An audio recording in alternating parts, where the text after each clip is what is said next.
Hi everyone, welcome to lucky జోష్ vlogs. ఈ video వచ్చేసి మా అమ్మ వాళ్ళ ఇంట్లో కార్తీక పౌర్ణమి మినీ వ్లాగ్. మాకు థర్డ్ మండే నోములు, అమ్మ వాళ్ళకి పౌర్ణమికి. సో పూజ కోసం వెళ్ళాము. మా సిస్టర్ వాళ్ళు కూడా వచ్చారు.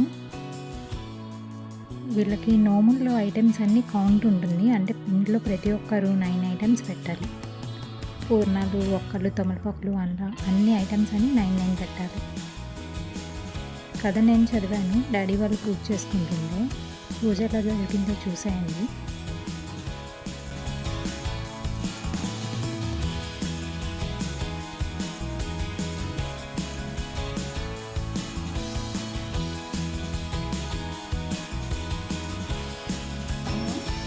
ఒక వ్రతము కలదు. బ్రాహ్మణ, క్షత్రియ, వైశ్య, శూద్రుడు ఈ వ్రతము ఆచరించవచ్చు. 21 మార్లు ఈ వ్రతం ఆచరించిన సకల సంపదలు పొందు.